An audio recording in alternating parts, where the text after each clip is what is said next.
ವೀಕ್ಷಕರಿಗೂ ನಮಸ್ಕಾರ. ಹಿಂದಿನ ಕ್ಲಾಸ್ ಅಲ್ಲಿ ನಾವು ಪ್ರೊನೌನ್ಸ್ ಅಲ್ಲಿ ಕಾನ್ಸೆಪ್ಟ್ಸ್ ನೋಡಿದ್ವಿ. ಪ್ರೊನೌನ್ಸ್ ಅಂದ್ರೆ ನಾವು ನೌನ್ಸ್ ನ ರೀಪ್ಲೇಸ್ ಮಾಡೋದಕ್ಕೆ ಬಳಸ್ತೀವೋ ಅದನ್ನ ಪ್ರೊನೌನ್ಸ್ ಅಂತ ಕರಿತೀವಿ.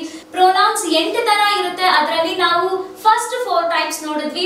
ಫಸ್ಟ್ ಟೈಪ್ ಪರ್ಸನಲ್ ಪ್ರೊನೌನ್ ಅಂದ್ರೆ ನಾವೆಲ್ಲಿ first person, second person, third person ಬಗ್ಗೆ ಹೆಂಗೆ ಯೂಸ್ ಮಾಡ್ತೀವಿ ನಾವು ಅವ್ರ ಬಗ್ಗೆ ಮಾತಾಡುವಾಗ ಅನ್ನೋದನ್ನ ಕಲ್ತ್ಕೊಂಡ್ವಿ. ಅಷ್ಟೇ ಅಲ್ಲದೆ ಸಬ್ಜೆಕ್ಟಿವ್ ಕೇಸಲ್ಲಿ ಹೆಂಗ್ ಉಪಯೋಗಿಸ್ತೀವಿ ಮತ್ತೆ ಆಬ್ಜೆಕ್ಟಿವ್ ಕೇಸಲ್ಲಿ ಹೆಂಗ್ ಉಪಯೋಗಿಸ್ತೀವಿ, ಪೊಸೆಸಿವ್ ಕೇಸಲ್ಲಿನೂ ಹೆಂಗೆ ಉಪಯೋಗಿಸ್ತೀವಿ ಅನ್ನೋದು ಕೂಡ ನಾವು ಪರ್ಸನಲ್ ಪ್ರೊನೌನ್ ಅಲ್ಲಿ ಕಲ್ತ್ಕೊಂಡ್ವಿ. ಅದು ಮೊದಲನೇ ತರದ ಪ್ರೊನೌನ್. ಎರಡನೇ ತರದ pronoun reflexive pronoun. For example myself, yourself, oneself. ಈ ರಿಫ್ಲೆಕ್ಸಿವ್ ಪ್ರೊನೌನ್ಗಳು ನಾವು ಎಲ್ಲಿ ಉಪಯೋಗಿಸ್ತೀವಿ ಅನ್ನೋದು ಕಲ್ತ್ಕೊಂಡ್ವಿ. ಈ ಕೆಲವು exceptional words I hope you have all learned it. ಇದನ್ನ ನೆನಪಲ್ಲಿ ಇಟ್ಕೊಂಡಿದ್ದೀರಾ ಅನ್ಕೊಳ್ತೀನಿ. ಯಾಕಂದ್ರೆ ಈ ಎಕ್ಸೆಪ್ಷನಲ್ ವರ್ಡ್ಗಳು ಏನಿದೆ ವರ್ಬ್ ಪ್ಲೇಸ್ ಅಲ್ಲಿ ಬಂದಾಗ ನಾವು ಖಂಡಿತವಾಗ್ಲೂ ರಿಫ್ಲೆಕ್ಸಿವ್ ಪ್ರೊನೌನ್ ನ ಉಪಯೋಗಿಸಬೇಕು. ಕೆಲವು ಎಕ್ಸಾಂಪಲ್ಸ್ ನ ಕೂಡ ನೋಡಿದ್ವಿ. ಅಷ್ಟೇ ಅಲ್ಲದೆ ಈ ಕೆಲವು ವರ್ಡ್ಸ್ ನ ನಾವು ಏನಕ್ಕೆ ಈ ಕೆಲವು ವರ್ಡ್ಸ್ ಜೊತೆ ರಿಫ್ಲೆಕ್ಸಿವ್ ಪ್ರೊನೌನ್ ಏನಕ್ಕೆ ನಾವು ಉಪಯೋಗಿಸೋದಿಲ್ಲ ಅಂತಾನು ನಾವು ಹಿಂದಿನ ವಿಡಿಯೋನಲ್ಲಿ ನೋಡಿದ್ವಿ. ಮೂರನೇ ತರದ pronoun demonstrative pronoun, where we use this, that, those and these. Singular ಮತ್ತೆ ಹತ್ರ ಇರೋ ವಸ್ತುಗಳಿಗೆ ಅಥವಾ ದೂರ ಇಲ್ಲ ಜಾಸ್ತಿ ಇರೋ ವಸ್ತುಗಳಿಗೆ ನಾವು ದಿಸ್, ದಟ್ ರೆಸ್ಪೆಕ್ಟಿವ್ಲಿ ಯೂಸ್ ಮಾಡ್ತೀವಿ. ಅಷ್ಟೇ ಅಲ್ಲದೆ ಇದು ಇನ್ನೂ ಸ್ವಲ್ಪ ಜಾಸ್ತಿ ಡೀಟೇಲ್ ನಲ್ಲಿ ಹಿಂದಿನ ವಿಡಿಯೋನಲ್ಲಿ ನೋಡಿದ್ವಿ. ದಿಸ್, that ಅನ್ನೋದು ಸಿಂಗ್ಯುಲರ್ ಸೆನ್ಸ್ ಅಲ್ಲಿ ಯೂಸ್ ಮಾಡ್ತೀವಿ with respect to distance. Those ಮತ್ತೆ ದೀಸ್ ಅಗೇನ್ ಪ್ಲೂರಲ್ ಸೆನ್ಸ್ ಅಲ್ಲಿ ಯೂಸ್ ಮಾಡ್ತೀವಿ. ಯಾವುದು ವಸ್ತುಗಳು ದೂರ ಇರುತ್ತೋ ಅವನ್ನ ನಾವು ತೋರ್ಸೋದಕ್ಕೆ. So this is demonstrative pronoun. ಇನ್ನೊಂದು ತರದ ಪ್ರೊನೌನ್ ರಿಲೇಟಿವ್ ಪ್ರೊನೌನ್. ಅಂದ್ರೆ ಒಂದು ಪ್ರೊನೌನ್, ಒಂದು ನೌನು ಇನ್ನೊಂದು ನೌನ್ಗೆ ಹೆಂಗೆ ಸಂಬಂಧ ಪಟ್ಟಿದೆ ಆ ಸಂಬಂಧನ ನಾವು ಈ ಪ್ರೊನೌನ್ ನೌನ್ ಅಂತ ಬಂದ್ರೆ ನಾವು ರೀಪ್ಲೇಸ್ ಮಾಡೋದು ಪ್ರೊನೌನ್ ಇಂದಾನೆ. ಯಾವ ಕಡೆ ನಾವು ಯಾವ ಪ್ರೊನೌನ್ ನ ಯೂಸ್ ಮಾಡ್ತೀವಿ, for example who, which and that. ಈ ಕೆಲವು ಪ್ರೊನೌನ್ಸ್ ಗಳನ್ನ ನಾವು ಎಲ್ಲಿ ಯೂಸ್ ಮಾಡ್ತೀವಿ ಅನ್ನೋದು ಕೂಡ ಹಿಂದಿನ ಕ್ಲಾಸ್ ಅಲ್ಲಿ ನೋಡಿದ್ವಿ. ಈ ಬಾಕ್ಸ್ ಅಲ್ಲಿ ಇರೋ ಒಂದು ಎಕ್ಸೆಪ್ಷನ್ ಅಂದ್ರೆ ಒಂದ್ ಸ್ವಲ್ಪ ಇಂಪಾರ್ಟೆಂಟ್ ಆಗಿರೋದು ನಾವು ಎಲ್ಲಿ ಬಳಸ್ತೀವಿ ಅನ್ನೋದು ಕೂಡ ಹಿಂದಿನ ವಿಡಿಯೋನಲ್ಲಿ ನಾವು ನೋಡಿದೀವಿ. ಇವತ್ತಿನ ಕ್ಲಾಸ್ ಅಲ್ಲಿ ಕಂಟಿನ್ಯೂ ಮಾಡೋಣ. ನಾವು ಹಿಂದಿನ ಪ್ರೊನೌನ್ಸ್ ನಾವು ಕಂಟಿನ್ಯೂ ಮಾಡೋಣ. Fifth type of pronoun, that is interrogative pronoun. Interrogative ಅಂದ್ರೆ ಅರ್ಥ ಏನು? ಇಂಟರೋಗೇಟಿವ್ ಅಂದ್ರೆ ಇಲ್ಲಿ ಎಕ್ಸಾಂಪಲ್ಸ್ ನೀವು ನೋಡಬಹುದು. ಇಂಟರೋಗೇಟಿವ್ ಅಂದ್ರೆ ಪ್ರಶ್ನಿಸೋದು, ಅದಕ್ಕೆ ನಾವು ಇಂಟರೋಗೇಟಿವ್ ಅಂತ ಹೇಳ್ತೀವಿ. ಕರೆಕ್ಟ್? ಇಂಟರೋಗೇಟಿವ್ ಅಂದ್ರೆ ಪ್ರಶ್ನಿಸೋದು. ಇವಾಗ ಪ್ರಶ್ನೆ ಅಂತ ಬಂದ್ರೆ ಎಷ್ಟೊಂದ್ ತರ ಪ್ರಶ್ನೆ ಇರುತ್ತೆ. ಆದ್ರೆ ಇಂಟರೋಗೇಟಿವ್ ಪ್ರೊನೌನ್ ಅಂತ ನಾವ್ ಏನಕ್ಕೆ ಹೇಳ್ತೀವಿ ಅಂದ್ರೆ ಆ ಪ್ರಶ್ನೆಗೆ ಉತ್ತರ ಯಾವುದೋ ಒಂದು ನೌನ್ ಆಗಿರುತ್ತೆ. So any questionable words, for example who, whose, what, whom. ಈ ಕೆಲವು ಎಕ್ಸಾಂಪಲ್ಸ್ ಇದನ್ನ ಅಥವಾ which color do you like? I like red color. So red color ಅಂದ್ರೆ which ಗೆ ಉತ್ತರ ಇಲ್ಲಿ red ಅಂತ ಬರ್ತಾ ಇದೆ. So that is a noun. ಇಲ್ಲಿ ಯಾವುದು questionable words ಇರುತ್ತೆ ಅದು ನಾನು ಕೇಳಿದಾಗ noun ಆಗಿ ರೀಪ್ಲೇಸ್, ಆ ಉತ್ತರದಲ್ಲಿ noun ಬರುತ್ತೋ ಅದನ್ನ ನಾನು interrogative pronouns ಅಂತ ಕರಿತೀನಿ. For example who took my bag? Hari took my bag. ನನ್ನ ಬ್ಯಾಗ್ ಯಾರು ತಗೊಂಡ್ರು? ಹರಿ ತಗೊಂಡ್ರು. Whose books are these? ಈ ಬುಕ್ಕುಗಳು ಯಾರ್ದು? These books are Ravi's. ಈ ಬುಕ್ಕುಗಳು ರವಿದು ಅಂತ ಹೇಳ್ಬೋದು. ಅಂದ್ರೆ ಹೂಸ್ ಅನ್ನೋದು ನಾವು ಎಲ್ಲಿ ಉಪಯೋಗಿಸ್ತೀವಿ? ಹೂಸ್ ಅನ್ನೋದು ನಾವು ಪೊಸೆಷನ್ ತೋರ್ಸೋದಕ್ಕೆ ಉಪಯೋಗಿಸ್ತೀವಿ, ಬೇರೆಲ್ಲೂ ಉಪಯೋಗಿಸೋದಿಲ್ಲ. ಯಾವುದೋ ಒಂದು ನೌನ್ ಅಥವಾ ಪ್ರೊನೌನ್ಗೆ ಪೊಸೆಷನ್ ತೋರ್ಸೋದಕ್ಕೋಸ್ಕರ ಹೂಸ್ ಅಂತ ನಾವು ಬಳಸ್ತೀವಿ. ಅಷ್ಟೇ ಅಲ್ಲ, ವಾಟ್ ಆರ್ ಯು ಡೂಯಿಂಗ್? ನೀನು ಏನ್ ಮಾಡ್ತಿದ್ಯಾ ಅಲ್ವಾ? ಅಂದ್ರೆ I am talking to you. ನಿಮ್ ಒಂದು ನೌನ್ ಹತ್ರ ನಾನು ಮಾತಾಡ್ತೀನಿ. So what are you doing? Next, whom did you meet? ಯಾರನ್ನ ನೀನು ಮೀಟ್ ಮಾಡಿದೆ? ಕರೆಕ್ಟ್? ಅಗೇನ್ ಇಲ್ಲಿ ಕೂಡ I met my old friend.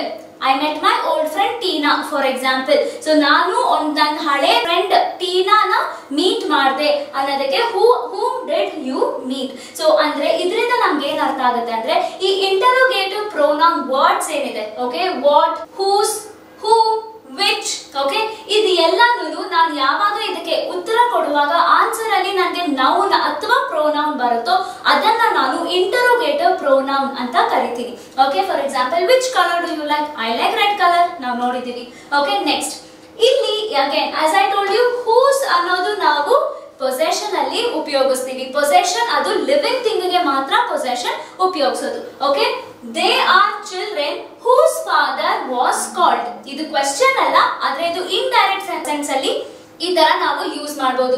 So ಅಂದ್ರೆ ಇವ್ರು ಯಾರು, ಈ ಮಕ್ಕಳನ್ನ ತೋರಿಸ್ಕೊಂಡು ನಾನು ಹೇಳ್ತಾ ಇದ್ದೀನಿ, ಇವ್ರ ಮಕ್ಕಳಗಳ ತಂದೆನೆ ನಾವು ಕರೆದಿದ್ವಿ. ಸ್ಕೂಲ್ ಕರೆದಿರ್ಬೋದು, ಪೇರೆಂಟ್ಸ್ ಟೀಚರ್ಸ್ ಮೀಟಿಂಗ್ ಗೆ, ಏನೋ ಒಂದು ಇನ್ಸಿಡೆಂಟ್ ಗೆ ಕರೆದಿರ್ಬೋದು. ಸೊ ಪೊಸೆಷನ್ ತೋರಿಸುವಾಗ I always use whose.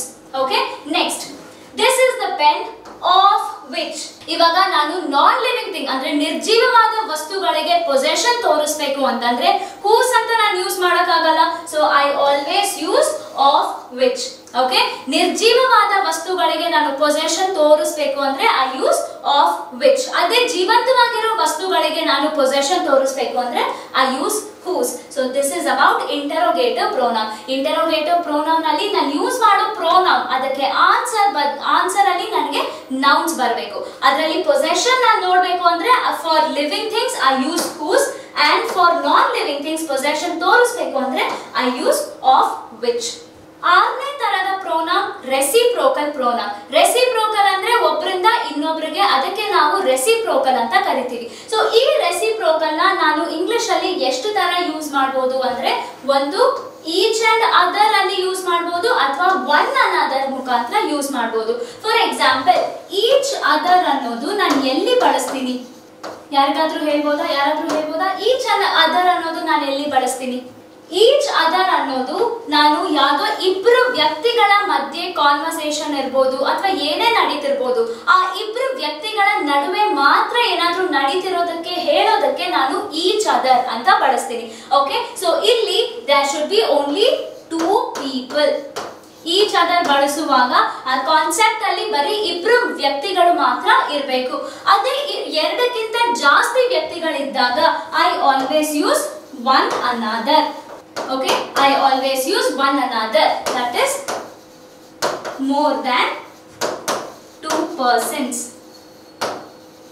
Okay, so each other ಅನ್ನೋದು ಯಾವಾಗ ಓವರ್ ಆಲ್ ಕಾಂಟೆಕ್ಸ್ಟ್ ಅಲ್ಲಿ ಬರೀ ಇಬ್ರು ವ್ಯಕ್ತಿಗಳು ಇರ್ತಾರೋ ಆವಾಗ each other ಬಳಸ್ತೀನಿ.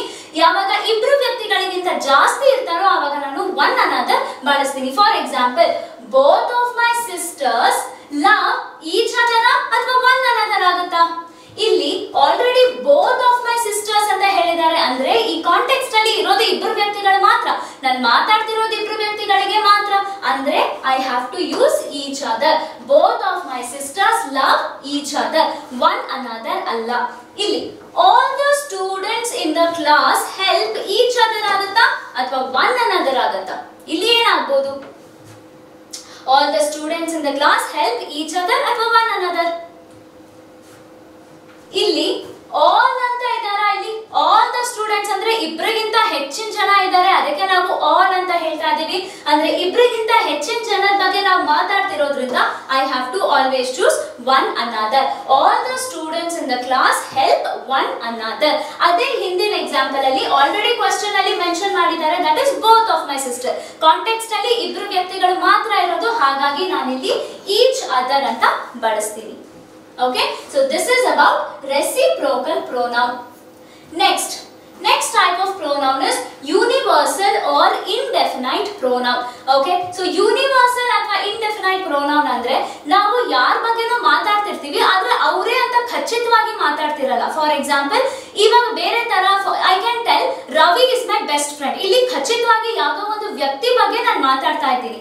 ಓಕೆ, ಫಾರ್ ಎಕ್ಸಾಂಪಲ್, ಇದು ನಾನು ಖಚಿತವಾಗಿ ಹೇಳಬಲ್ಲೆ, ಆದ್ರೆ somebody took my purse, ಯಾರು ಅಂತ ನಾನು ಖಚಿತವಾಗಿ ಹೇಳಕ್ ಆಗಲ್ಲ. ಸೊ ಈ ತರ ಪ್ರೋನೌನ್ಸ್ ಗೆ ಯೂನಿವರ್ಸಲ್ ಅಥವಾ ಇಂಡೆಫಿನೈಟ್ ಪ್ರೋನೌನ್ಸ್ ಅಂತ ಕರಿತೀವಿ. For example, somebody, everybody, nobody, either, neither, all, much, several, each other, another, etc. Okay, so ಇಂತ ಪ್ರೋನೌನ್ಸ್ ಗೆ ನಾವು ಯೂನಿವರ್ಸಲ್ ಅಥವಾ ಇಂಡೆಫಿನೈಟ್ ಪ್ರೋನೌನ್ಸ್ ಅಂತ ಕರಿತೀವಿ. ಯಾಕಂದ್ರೆ ಯಾರು ಅಂತ ನಾವು ಖಚಿತವಾಗಿ ಹೇಳಕ್ ಆಗಲ್ಲ. In general, we speak about someone in general or something in general. ಹಾಗಾಗಿ ಇದನ್ನ ನಾವು ಬಳಸ್ತೀವಿ. ಸೊ ಇನ್ನ ಒಂದು ರೂಲ್ ಏನು ಅಂತಂದ್ರೆ, whenever I am using these universal or indefinite pronoun, rule ಏನು ಅಂದ್ರೆ I should always use singular helping verb with these pronouns. ಈ ವರ್ಡ್ಗಳು ಪ್ರೊನೌನ್ ಜಾಗದಲ್ಲಿ ಇದ್ದಾಗ ನಾನು ಯಾವಾಗಲೂ ಸಿಂಗ್ಯುಲರ್ ಹೆಲ್ಪಿಂಗ್ ವರ್ಡ್ ನಾನೇ, ವರ್ಬ್ ನಾನೇ ಅಂದ್ರೆ ಕ್ರಿಯಾಪದ ಅದು ಸಿಂಗ್ಯುಲರ್ ಆಗೇ ಇರಬೇಕು. Okay, for example, every student ಇದೆಯಾ, ಇಲ್ಲಿ ಎವ್ರಿ ಅಂತ ಇದೆಯಾ.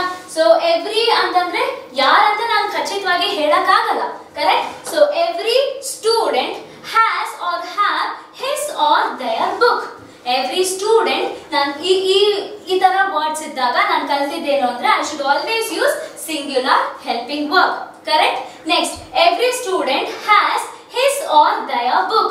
ದಯರ್ ಅನ್ನೋದು ನಾನು ಪ್ಲೂರಲ್ ಅವ್ರಿಗೆ ಯೂಸ್ ಮಾಡ್ತೀನಿ. ಕರೆಕ್ಟ್. ಸೊ ಇಲ್ಲಿ ನಾನು ಕಲ್ತಿರೋದೇನು ಅಂದ್ರೆ ಈ ತರ ಇಂಡೆಫಿನೈಟ್ ಪ್ರೊನೌನ್ಸ್ ಇದ್ದಾಗ ನಾನು ಸಿಂಗ್ಯುಲರ್ ಯೂಸ್ ಮಾಡಬೇಕು. ವರ್ಬ್ ಸಿಂಗ್ಯುಲರ್ ಇದ್ರೆ whatever is related to that ಅದು ಕೂಡ ಸಿಂಗ್ಯುಲರ್ ಆಗಿ ಇರಬೇಕು. So whenever I am talking about every student, ಇದರಲ್ಲಿ ನನಗೆ ಜೆಂಡರ್ ಗೊತ್ತಿಲ್ಲ. When I don't know the gender of something, I always choose masculinity. Okay, so ಹಾಗಾಗಿ ಇಲ್ಲಿ singular ಇರೋದ್ರಿಂದ I have to choose his. Okay, next, nobody. Again, ಇದು ಕೂಡ universal pronoun. Nobody like or likes the movie. Here it is likes the movie. ಯಾಕಂದ್ರೆ it is singular verb. Verb ಗೆ s ಹಾಕಿದ್ರೆ singular, ಹಾಕಿಲ್ಲ ಅಂದ್ರೆ plural. So nobody likes the movie. Everyone enjoys the match. Everyone enjoys the match. Again, ಇಲ್ಲಿ universal pronoun ಇರೋದ್ರಿಂದ I will always choose singular helping verb. Has or have anyone arrived? Has or have anyone ಅಂತ ಇದೆಯಾ? Has or have here? Has anyone arrived? Because anyone is also universal pronoun. ಯಾಕಂದ್ರೆ anyone ಯಾರಾದ್ರೂ ಆಗಿರಬಹುದು, ಖಚಿತವಾಗಿ ಇವರೇ ಅಂತ ಹೇಳ್ತಿಲ್ಲ. So that is also a universal pronoun. Okay, next, ಇವಾಗ all are good in the class. ಇಲ್ಲಿ all ಅಂತ ನಾನು mention ಮಾಡಿದೀನಾ, but I have used are here. Words have been jumbled in the sentence. Okay, so it is all the milk in the jug is spoiled. ಇಲ್ಲಿ all ಅನ್ನೋದಿದೆ, ಇಲ್ಲಿ ಮಾತ್ರ ನಾನು is ಅಂತ use ಮಾಡಿದ್ದೀನಿ. But in this case all are good in the class, ಇಲ್ಲಿ are ಅಂತ use ಮಾಡಿದ್ದೀನಿ and both are correct. Why? Because see, all is an exception. ನಾನು ಯಾವಾಗ all ನ uncountable nouns ಜೊತೆ ಉಪಯೋಗಿಸ್ತೀನೋ ಆವಾಗ ಅಷ್ಟೇ I always use singular helping verb. But if I am using all with countable nouns, I always use plural helping verb. Okay, so this is one exception. What is the exception? When I am using all with uncountable nouns. For example, ಯಾವ್ದಾದ್ರು abstract noun ಆಗಿರಬಹುದು ಅಥವಾ material noun ಆಗಿರಬಹುದು, ಇದನ್ನ ನಾವು nouns ಮಾಡುವಾಗ ಕಲ್ತ್ಕೊಂಡಿದೀವಿ. So ಆ ತರ nouns ಜೊತೆ ನಾನು all ಉಪಯೋಗಿಸುವಾಗ I always use is, that is singular helping verb. Milk is uncountable noun. Milk ಇದೆ, ಆದ್ರೆ one jug milk ಅಲ್ಲಿ ಎಷ್ಟು milk ಇದೆ ಅಂತ ನಾನು ಹೇಳಕ್ ಆಗಲ್ಲ. So this is uncountable noun. ಇದರ uncountable noun ಜೊತೆ ನಾನು ಯಾವಾಗಲೂ singular helping verb ಉಪಯೋಗಿಸ್ತೀನಿ. ಆದ್ರೆ countable nouns, for example, all are good in the class ಅಂದ್ರೆ ಎಷ್ಟೊಂದು ಜನದ ಬಗ್ಗೆ ನಾನು ಮಾತಾಡ್ತಿದ್ದೀನಿ, ಎಷ್ಟೊಂದು ಸ್ಟೂಡೆಂಟ್ಸ್ ಬಗ್ಗೆ ನಾನು ಮಾತಾಡ್ತಾ ಇದ್ದೀನಿ, ಆ ಸ್ಟೂಡೆಂಟ್ಸ್ ನ ನಾನು ಎಣಿಸಬಹುದು ಅಲ್ವಾ. So all are good in the class ಅಂದ್ರೆ ಇಷ್ಟು ಜನ ಸ್ಟೂಡೆಂಟ್ಸ್ ಅಂತ ನಾನು ಎಣಿಸಬಹುದು. These are countable nouns. Countable nouns ಜೊತೆ ನಾನು ಯಾವಾಗ all ನ ಯೂಸ್ ಮಾಡ್ತೀನಿ ಆವಾಗ I always use plural helping verb. Okay, so note down the difference. Examination ಅಲ್ಲಿ ಈ ತರ exceptions ತುಂಬಾ ಕೇಳ್ತಾರೆ. Okay, next, all the water is spilled. Correct. Water is uncountable noun. ನಾನು ಎಣಿಸಕ್ ಆಗಲ್ಲ, ಒಂದ್ ಜಗ್ಗಲ್ಲಿ ಎಷ್ಟು ನೀರ್ ಇರುತ್ತೆ ಅಂತ ನಾನು ಎಣಿಸಕ್ ಆಗಲ್ಲ. So water is uncountable noun. Similarly, all the people. Correct. People is a countable noun. ನಾನು ಎಣಿಸಬಹುದು, ಇವಾಗ ಎಷ್ಟು ಜನ ಇದ್ದಾರೆ ಅಂತ ನಾನು ಎಣಿಸಬಹುದು. So people is a countable noun. So ಈ ತರ countable noun ಜೊತೆ ನಾನು all ಯೂಸ್ ಮಾಡಿದಾಗ I use plural helping verb or plurality is used in this case. Okay, so this is about universal or indefinite pronoun. ಇದರಲ್ಲಿ ನಾವು ನೆನಪಿಟ್ಕೊಳ್ಬೇಕಾಗಿರೋದು ಏನು ಅಂದ್ರೆ ಈ plural ಅಥವಾ universal pronouns ಜೊತೆ we always use singular helping verb ಅಥವಾ singular verbs ನಾನೇ ನಾವು ಬಳಸ್ತೀವಿ. exceptions ಮಾತ್ರ all ನ ನಾನು ಯಾವಾಗ countable nouns ಜೊತೆ ಯೂಸ್ ಮಾಡ್ತೀನೋ ಆವಾಗ ಮಾತ್ರ ನಾನು plural helping verb ಯೂಸ್ ಮಾಡ್ತೀನಿ. For example, all the people are very careless. All the people are very careless. All are good in the class. So these are some of the examples of countable nouns. ಈ nouns chapter ಮೇಲೆ ನಾವೇನ್ video ಮಾಡಿದೀವಿ ಅದರಲ್ಲಿ ಇದ್ರ ಬಗ್ಗೆ ಇನ್ನು ಹೆಚ್ಚಾಗಿ ವಿವರಿಸಿ ನಾನು ಹೇಳಿದೀನಿ, ಒಂದ್ಸತಿ ನೀವು ನೋಡ್ಕೊಳ್ಬಹುದು. ಓಕೆ, ಯಾವಾಗ ಆಲ್ ನಾನು ಅನ್ಕೌಂಟಬಲ್ ನೌನ್ ಜೊತೆ ಬಳಸ್ತೀನೋ, for example milk and water, ಆವಾಗ ನಾನು ಯಾವಾಗ್ಲೂ ಹೆಲ್ಪಿಂಗ್ ವರ್ಬ್ ಏನಿದೆ I will always use singular helping verb. So these are the things that you have to keep in your mind when you are dealing with universal pronoun. ಇದು ಬಿಟ್ಟು ಬೇರೆ ಎಲ್ಲಾ universal pronoun ಜೊತೆ we always use singular helping verb or singular verb for that matter. The next and the last type is distributive pronoun. So distributive pronoun antandre we see certain examples here. Okay, so for example either or one, neither or none. So these are the examples. Okay, so either athwa neither, either athwa neither ಅನ್ನೋದು ನಾವು ಯಾವಾಗ ಬಳಸ್ತೀವಿ ಅಂದ್ರೆ when there is only two person or two people involved in the conversation. ಆಯ್ತಾ, ಬರೀ ಇಬ್ರು ವ್ಯಕ್ತಿಗಳು ಆ ಕಾನ್ವರ್ಸೇಷನ್ ಅಲ್ಲಿ ಇದ್ದಾಗ ಅಷ್ಟೇ ನಾವು ಈದರ್ ಅಥವಾ ನೀದರ್ ಬಳಸ್ತೀವಿ. ಈದರ್ ಅನ್ನೋದು ಪಾಸಿಟಿವ್ ವೇ ನಲ್ಲಿ ಹೇಳ್ತೀವಿ, ಇಬ್ರಲ್ಲಿ ಒಬ್ರು ಅನ್ನೋದಕ್ಕೆ ನಾವು ಈದರ್ ಅಂತ ಹೇಳ್ತೀವಿ. ನೀದರ್ ಅನ್ನೋದು ನೆಗೆಟಿವ್ ಅಲ್ಲಿ ಹೇಳ್ತೀವಿ, ಇಬ್ರಲ್ಲಿ ಇಬ್ರು ಇಲ್ಲ ಅದಕ್ಕೆ ನಾವು ಈದರ್ ಅಂತ ಬಳಸ್ತೀವಿ. ಸೊ ಈದರ್ ಅಂದ್ರೆ ಅಗೇನ್ ಈ ಎರಡಕ್ಕೂ ಈದರ್ ಅಥವಾ ನೀದರ್ ನಾವು ಬಳಸೋದು ಯಾವಾಗ ಬರೀ ಇಬ್ರು ವ್ಯಕ್ತಿಗಳ ಬಗ್ಗೆ ಮಾತಾಡುವಾಗ ಅದರಲ್ಲಿ ಈದರ್ ಅನ್ನೋದು ಪಾಸಿಟಿವ್ ಸೆನ್ಸ್ ಅಲ್ಲಿ ಹೇಳ್ತೀನಿ, ನೀದರ್ ಅನ್ನೋದು ನೆಗೆಟಿವ್ ಸೆನ್ಸ್ ಅಲ್ಲಿ ಹೇಳ್ತೀನಿ. ಪಾಸಿಟಿವ್ ಸೆನ್ಸ್ ಅಲ್ಲಿ ಈದರ್ ಅಂತಂದ್ರೆ ಇಬ್ರಲ್ಲಿ ಯಾರಾದ್ರೂ ಒಬ್ರು, ನೀದರ್ ಅಂತಂದ್ರೆ ಇಬ್ರಲ್ಲಿ ಇಬ್ರು ಇಲ್ಲ, ಅದು ಇದ್ರ ಎರಡು ಮಧ್ಯೆ ಇರೋ ವ್ಯತ್ಯಾಸ. ಓಕೆ, ನಾವು ಒನ್ ಆಫ್ ಅಥವಾ ನನ್ ಆಫ್, ಒನ್ ಆಫ್ ಅಥವಾ none of. Again one of ಅಂದ್ರೆ ಇದು ಪಾಸಿಟಿವ್ ಸೆನ್ಸ್ ಅಲ್ಲಿ ಹೇಳ್ಬೋದು, ನನ್ ಆಫ್ ಅಂದ್ರೆ ಇದು ನೆಗೆಟಿವ್ ಸೆನ್ಸ್ ಅಲ್ಲಿ ಹೇಳ್ಬೋದು. ಇದ್ರ ಮಧ್ಯೆ ವ್ಯತ್ಯಾಸ ಏನು ಅಂದ್ರೆ ಈದರ್ ಮತ್ತೆ ನೀದರ್ ಬರೀ ಇಬ್ರು ವ್ಯಕ್ತಿಗಳ ಮಧ್ಯೆ ಹೇಳ್ತೀವಿ. ಒನ್ ಆಫ್ ಅಥವಾ ನನ್ ಆಫ್ ಅನ್ನೋದು ಯಾವಾಗ ನಾನು ಇಬ್ರು ವ್ಯಕ್ತಿಗಳಿಗಿಂತ ಜಾಸ್ತಿ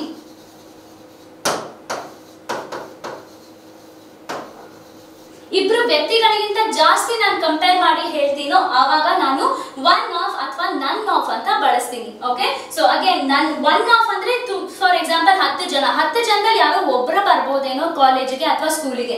ನನ್ ಆಫ್ ಅಂತಂದ್ರೆ 10 ಜನದಲ್ಲಿ ಒಬ್ರು ಬರೋದಿಲ್ಲ.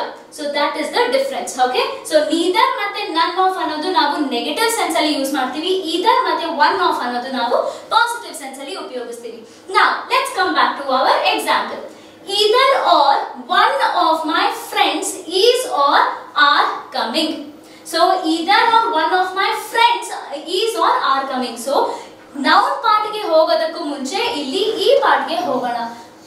ಫ್ರೆಂಡ್ಸ್ ಅಂತ ಹೇಳಿದಾರ, ಸೆಂಟೆನ್ಸ್ ಅಲ್ಲಿ ಎಲ್ಲೂನು ತುಂಬಾ ಬರೀ ಇಬ್ರೇ ಅಂತ ಹೇಳಿಲ್ಲ, ಫ್ರೆಂಡ್ಸ್ ಅಂತ ಹೇಳಿದ್ದಾರೆ ಅಂದ್ರೆ ಬಹುವಚನ, ತುಂಬಾ ಜನ ಇರಬಹುದು, ಇಬ್ಬರಿಗಿಂತ ಹೆಚ್ಚು ಫ್ರೆಂಡ್ಸ್ ಗಳು ಇರಬಹುದು. So definitely I will choose one of. Okay, so whenever I am choosing either of ಅಥವಾ one of, neither of or none of, ಯಾವಾಗ ಇದನ್ನ ನಾನು pronoun ಆಗಿ ಉಪಯೋಗಿಸ್ತೀನೋ the noun will always be in plural sense. ಇದು ನೆನಪಿರಲಿ, the noun will always be in plural sense, but the verb will always be singular. Okay, the verb will always be singular. One of my friends is coming ಅಂದ್ರೆ ಎಷ್ಟೊಂದು ಜನ friends ಅಲ್ಲಿ ಯಾರೋ ಒಂದು friend ಬರ್ತಾ ಇದ್ದಾರೆ, ಎಷ್ಟೊಂದು ಜನ ಇರಬಹುದು, ಆದ್ರೆ ನಾನು ಮಾತಾಡ್ತಿರೋದು ಯಾರೋ ಒಬ್ಬರ ಬಗ್ಗೆ. ಹಾಗಾಗಿ ನಾನು ವರ್ಬ್ ನ ಸಿಂಗ್ಯುಲರ್ ಆಗಿ ಯೂಸ್ ಮಾಡ್ತೀನಿ, ಆದ್ರೆ ನೌನ್ಸ್ ನ ಮಾತ್ರ ಪ್ಲೂರಲ್ ಆಗಿ ಬಳಸ್ತೀನಿ. Okay, next neither or none of my parents. Again ಇಲ್ಲಿ ಪೇರೆಂಟ್ಸ್ ಅಂತ ಬರ್ತಿದ್ರೆ it is understood parents are only two, father mother ಇಬ್ರೆ. ಹಂಗಂದ್ರೆ ನಾನು ಇಲ್ಲಿ ನೀದರ್ ಅಂತ ಸೆಲೆಕ್ಟ್ ಮಾಡಬೇಕು, ನಾಟ್ ನನ್. ನನ್ ಅಂದ್ರೆ ತುಂಬಾ ಜನದ ಮಧ್ಯೆ ಯಾರೋ ಒಬ್ರು, ನೀದರ್ ಅಂತಂದ್ರೆ ಯಾರೋ ಇಬ್ರು. Neither of my parents. Again ಈ ಯಾವುದೇ ವರ್ಡ್ಸ್ ನ ನಾವು ಉಪಯೋಗಿಸುವಾಗ ನಾವು ಯಾವಾಗ್ಲೂ ಪ್ಲೂರಲ್ ಅಲ್ಲಿ ಇರಬೇಕು. ಕರೆಕ್ಟ್. ಸೊ ಪೇರೆಂಟ್ಸ್ ಅನ್ನೋದು ಪ್ಲೂರಲ್ ಅಲ್ಲಿ ಇದೆಯಾ? ಕರೆಕ್ಟ್, ಇದು ಇದೆ. ಸೊ ಇದು ಸರಿ. neither of my parents scold or scolds me. So scold ಅನ್ನೋದು ಪ್ಲೂರಲ್ ವರ್ಬ್, scolds ಅನ್ನೋದು ಸಿಂಗ್ಯುಲರ್ ವರ್ಬ್. ಅಂದ್ರೆ ಇಬ್ರು ಪೇರೆಂಟ್ಸ್ ಅಲ್ಲಿ ನನಗೆ ಯಾರೂ ಬೈಯೋದಿಲ್ಲ. ಕರೆಕ್ಟ್. ಸೊ ಹಾಗಾಗಿ I should always use singular verb. Okay, singular helping verb ಅಥವಾ ಸಿಂಗ್ಯುಲರ್ ವರ್ಬ್ ಯಾವ್ದಾದ್ರು ಇರಲಿ, ಬಟ್ ವರ್ಬ್ ಸಿಂಗ್ಯುಲರ್ ಅಲ್ಲಿ ಇರಬೇಕು. ಅದೇ ನೌನ್ಸ್ ಮಾತ್ರ ಪ್ಲೂರಲ್ ಅಲ್ಲಿ ಇರಬೇಕು. I did not by everything, anything and nothing in the end. Okay, so ಇದಕ್ಕೆ ಏನ್ ಬರಬೇಕು answer? I did not buy everything, anything or nothing in the end. So illi it is a negative sentence. I did not buy. Always whenever you are using negative sentence, negative sense yavaga negative iruto, the pronoun should always be anything. I did not buy anything in the end. Konegu nanu enu tagolilla. Okay, so that is the meaning. So I did not buy anything in the end. So that is the answer. So yavaga negative sentence iruto avaga I should always choose anything. Clear? So this is about distributive pronoun. Okay, so ಇಲ್ಲಿವರೆಗೂ ನಾವು ಏನೇನು pronouns discuss ಮಾಡಿದ್ವಿ, personal pronoun ಇಂದ ಹಿಡ್ಕೊಂಡು distributive pronoun ವರೆಗೂ ಚಿಕ್ಕದಾಗಿ ಕೆಲವು questions ನಾನು ಲಿಸ್ಟ್ ಔಟ್ ಮಾಡಿದ್ದೀನಿ. Again I have taken it from previous years. ಕೆಲವು ಕ್ವೆಶ್ಚನ್ಸ್ ಯಾವ್ದು ಎಕ್ಸಾಮ್ ಓರಿಯೆಂಟೆಡ್ ಅಲ್ಲಿ ಇಂಪಾರ್ಟೆಂಟ್ ಆಗುತ್ತೆ ಅಂತ ಕ್ವೆಶ್ಚನ್ಸ್ ನಾನು ಇಲ್ಲಿ ತಗೊಂಡಿದ್ದೀನಿ. You can take a screenshot of it and try to answer these questions. So ಇದನ್ನ ನಾವು ಮುಂದಿನ ಕ್ಲಾಸ್ ಅಲ್ಲಿ ಡಿಸ್ಕಸ್ ಮಾಡೋಣ. ಸೊ ಸೆಷನ್ ಹೆಂಗಿತ್ತು, ನಿಮ್ಗೆ ಇಷ್ಟ ಆಯ್ತಾ ಅಥವಾ ಏನಾದ್ರೂ ಇಂಪ್ರೂವ್ಮೆಂಟ್ ಬೇಕಾ ಅನ್ನೋದಕ್ಕೆ ಕಮೆಂಟ್ ಸೆಕ್ಷನ್ ಅಲ್ಲಿ ದಯವಿಟ್ಟು ಕಮೆಂಟ್ ಮಾಡಿ ನಮ್ಗೆ ತಿಳಿಸಿ. ಮುಂದಿನ ವಿಡಿಯೋಸ್ಗೆ ನಾವು ಇನ್ನು ಜಾಸ್ತಿ efforts hockey we will bring it to you, and from here after we'll make sure that you have a good continuity. So thank you everyone and all the best for your examination.